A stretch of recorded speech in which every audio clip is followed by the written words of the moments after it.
be a dish, it's like a helical antenna, might be something exotic, or a dipole. It doesn't matter for your block diagramming. This is your receive antenna. The signal comes in here and goes to a block. The first thing you do when you receive the signal is you make a bandpass filter, BPF, bandpass filter. And of course, I go off filters. We'll have low-pass filters, high-pass filters, notch filters.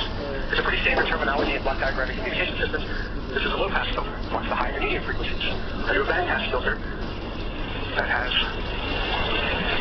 the high and the low blocked out. But let's do this one through. You want a notch filter. You notch out those sensor frequency you want, you let the stuff above and below. Very simple convention, very convenient for diagramming. This is the device that many of my for detection your design students like to make. We won't be seeing that in this course again. Okay, chip filter. Why do you put a bandpass filter there? Well, this antennas tend to be resonant objects, which means they only receive over a narrow band. But there's no such thing as perfect exclusion. They're always going to receive some signal strength out of it. Even if they're not designed for that frequency, they're going to get something. You take 30, 40, 50, 60 dB down. But they're still going to get something. And if you get enough of those signals, you can cause interference or saturation in your amplifiers down the RF chain, which is bad because then nobody's going to receive anything. And so generally you put a little bit of filtering so that all of your out-of-band signals are attenuated somewhat and your in-band signals drop right on through. I say a little bit of filtering because you don't want to put too much in. When we do noise analysis of RF chains, we'll see why. This is where the signal is the most fragile. The signal-to-noise ratio is the lowest, or the highest it could possibly get, I should say, at that point. Anything you do to it, you have to be careful what you do to it, because anything you do to it is going to degrade that signal-to-noise ratio. Adding a bandpass filter will not, if it's a passive bandpass filter, it will not add any signal energy. It can only really add loss, which will degrade the signal-to-noise ratio. To make a really tight filter in electrical engineering, something that has extremely tight stop frequencies, implies that you may need to add loss in order for that to happen, which you don't want to do at this point in your chain. You just want a little bit of filter, because all you're really doing at this point is trying to bang down any really strong close band, out-of-band interferers that might be leaking through your radio chain. Worry about the really tight filtering later in the process. You'll see where that occurs. That's just a little tidbit for RF engineers out there. Then this next device is where you want to spend a lot of money in engineering. This is your low noise amplifier. Let me write out these acronyms. This is the first time we're encountering them in class. Low noise amplifier. And this is, of course, bandpass filter. All amplifiers in this class are triangles, but there's a special kind of triangle, low noise triangle. Why? It's made out of a device whose materials and whose biasing and electronic configuration is meant to add as little noise into the signal as possible, because this is where my signal is the fragilest. So I have to have an amplifier that's designed not to give a lot of gain, but really just to give a little bit of gain without adding a lot of noise. Because, whatever noise comes in at this point, you're amplifying from here on out. So I got signal, I got noise, I'm amplifying them both whenever I do that. Well, I would much rather amplify a little bit and then add very little extra noise at that point. And then in subsequent stages, I can buy cheaper and higher gain amplifiers that subsequently raise everything up a lot more. Those can add a lot more noise into the system relative to the first amplifier, but you've already got a strong signal at that point. So this is your critical component electronically, the low noise amplifier. It's always going to be an LNA present, the first active device that you can really see in a receiver chain, whether it's a cell phone or a satellite system. And then in a bent-type transponder, you do a mixer, which is usually drawn in a circle with a time sign in front of it, because it effectively does multiplication. Fixate. An oscillator, we'll call this a local oscillator. It's a very precise wave of a certain frequency in your satellite system. And you mix it with this thing. And what does that do spectrally? Okay, maybe I do a little bit of spectral sketching, so we understand that we're all on the same page about what's happening. I look at the frequency domain of a signal. I got a voltage signal as a function of time coming in to that from that antenna. It is an RF modulated signal usually. It means there's going to be a frequency which we'll be calling the carrier frequency, SOC. And because I'm an academic, Fourier transforms, they're mathematically correct. There's always a positive spectrum and a negative spectrum, right? So I'm going to draw the negative SOC. And so if I took the Fourier transform of that signal, and of course squared it, because I can only really draw the magnitude of a Fourier transform squared when it's two-dimensional board. What would I see? I would see a data signal that was band limited with an RF bandwidth, we'll call it capital P. This is my RF bandwidth. And I would see the mirror image over here. How do I know this is the exact mirror image of that in the spectrum domain? Magnitude squared of the Fourier transform. How do I know that the magnitude of the Fourier transform has the exact mirror image? Signals in the time domain.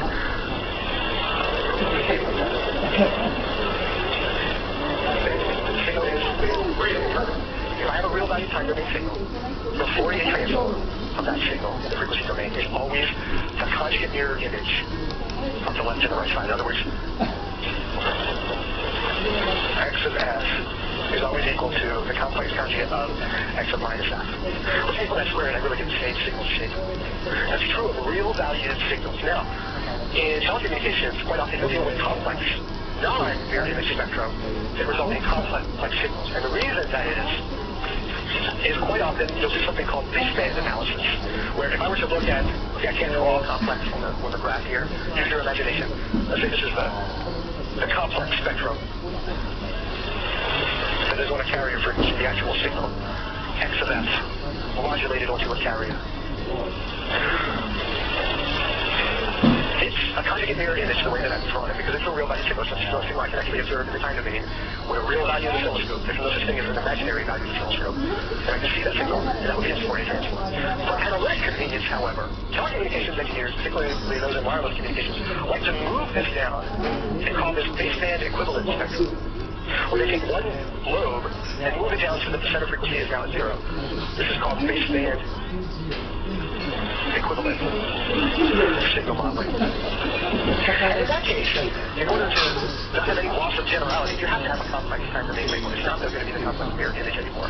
So just be aware of that as you look at papers and textbooks from this field and the field of wireless communications in general.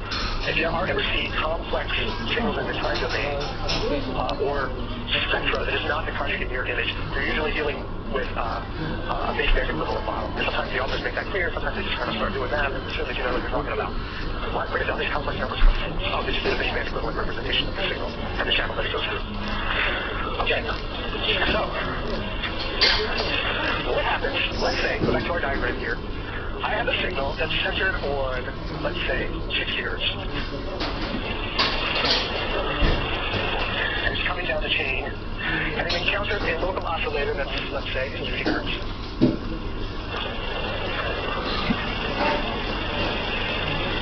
What happens when you multiply the signals like that? Okay, we send a 60 hertz signal in the frequency domain. Looks like this. It's got some information centered on FC and minus FC. That FC is going to be 60 hertz. And then I've got a local oscillator in the frequency domain. Local oscillator is just a cosine wave, right? Centered at 60 hertz. And I have a really easy signal spectrum.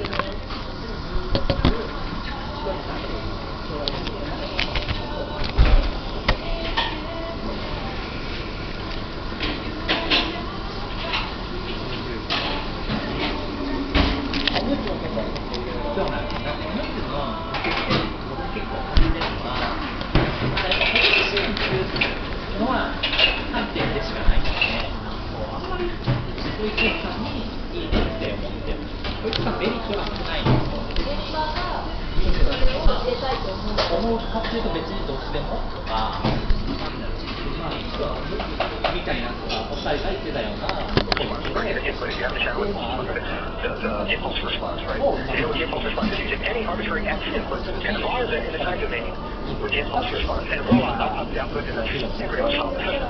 The only thing is that convolution, when you did it by hand, was a couple of times was a pain, right? You had triangles and boxes, sine waves and folding. You had to keep track of your limits of integration. It was a nightmare. And then, like the savior, your structure swooped in and said, "You're not ever going to do convolution again." All you need to do is multiplication. Because if you take the Fourier transform of your input and your impulse response and multiply it, you get the output. So the Fourier transform turns convolution in the time domain into multiplication in the frequency domain.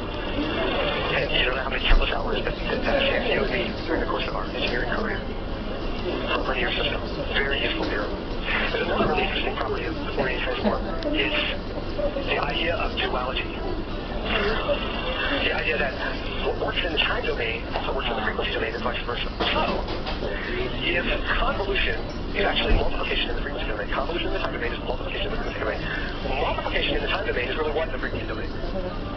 Convolution. And so when I look up here at this diagram, I'm multiplying two signals, a sine wave and an informative signal on a carrier here. I'm multiplying them. Really, I just need to involve them in the frequency domain, and that tells me what the signal is actually doing. And this is one of the very rare instances in life where convolution is easier than just about any other operation you can do to these two signals. Why? Because if I convolve this spectrum with this spectrum is just two impulses. When I convolve an impulse with something, what do I get? I get itself. This is the only useful convolution to do by hand. Right? If I have an impulse and I convolve a function with it, I just plop a copy of that function down where that impulse lies, whether it's the time or the frequency domain. It's just a basic mathematical property. When I multiply these two in the time domain, I can convolve them in the frequency domain, and what happens, I just take this signal, I plop a copy down, centered at 2 gigahertz, that means over here 6 gigahertz away, I have some informative signal, and 2 plus 8 gigahertz away, I have my other copy. So that's the first copy that I swap down at negative 2 gigahertz. That puts this peak at 4 gigahertz, and this one at 8 gigahertz. And again, I have positive 2 gigahertz. I'm going to swap a copy of this signal down right there. Then I'll put a lobe there. One at positive 8 and one at negative 4 gigahertz. So now, at the output of that mixer, I've got 2 copies of the incoming spectrum. And I need to get rid of one of them. In this particular example, I'm going to get rid of the high frequency component, the 8 gigahertz. So the only coming out of here is 4 gigahertz. The signal spectrum is going to look like modulated information at plus or minus 4 gigahertz from here onward. And then run it through some more amplification. And perhaps another stage of amplification. This one would be a high-power amplifier. This would just be a regular amplifier, but my last stage is then not necessarily to give 30 dB of gain, but rather maybe to give 10 dB of gain and supply a lot of the power I need for communications. To supply a few hundred watts, tens or hundreds of watts for satellite communications in those circumstances. And then that's your transmit antenna, whatever it may be, that sends the signal back to Earth. And then you have your classic analog bit type transponder with the architecture of the first commercial communication satellites back in the 60s and the 70s and the 80s. There's still a few analog satellites up there. Now, what's the problem with this architecture? What do you notice about this? What would be some of the drawbacks? What are some of the benefits? Benefits or drawbacks? Shout it out. Not all at once.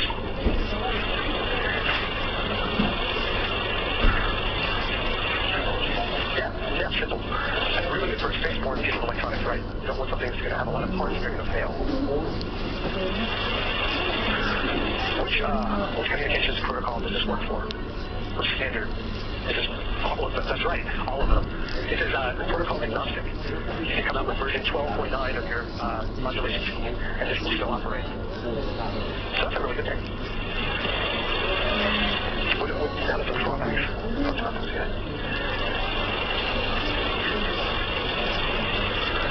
This is,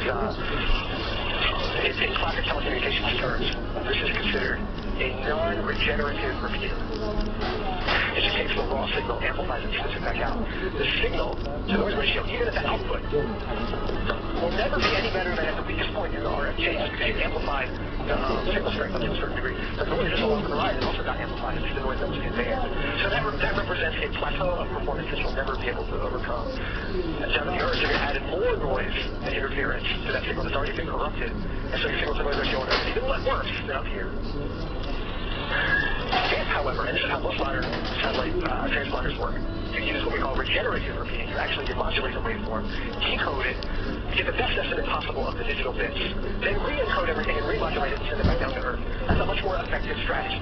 Why? Because digital communication is kind of magic. It really is. It's not like the old days of analog television where you would be losing power, and the picture just got a little crummier, but still watchable, then crummier. There was this really wide range where you get really low signal numbers, you can still pick out something going on in your favorite television, and if you got a kid, if you were a kid, you were actually had the patience to watch it, right? I remember when I was a kid, myself, like watching, you used to do the analog scrambling of cable television, and like you would see a really cool movie on your grandparents' HBO box, but they were subscribed to HBO, so it was just waiting for you on the adjacent channel, and you got tweaked in, and you saw this wavy version of, I don't know, Star Wars, something that was popular in the 70s or 80s. And it was terrible signal fidelity, but you could still watch pure analog. Digital is completely the opposite. A well-engineered digital system will work perfectly down to a certain signal to noise ratio, but then stop working altogether. The signal to noise ratio is mercifully much lower than the analog signal, or the visually tolerable communications. As long as you use digital communications, you can engineer to almost an arbitrary level of accuracy and precision. You just need to have the right ingredients, megagram, signal strength, etc. And so, if you can regeneratively repeat the signal, you tend to get a much cleaner low bit error rate transmission of data, particularly digital data. So this is what a more modern satellite would do. You can actually do variations of this where you have maybe multiple stages in your transponder, even an analog transponder, where you mix a high frequency signal down to what's called an intermediate frequency.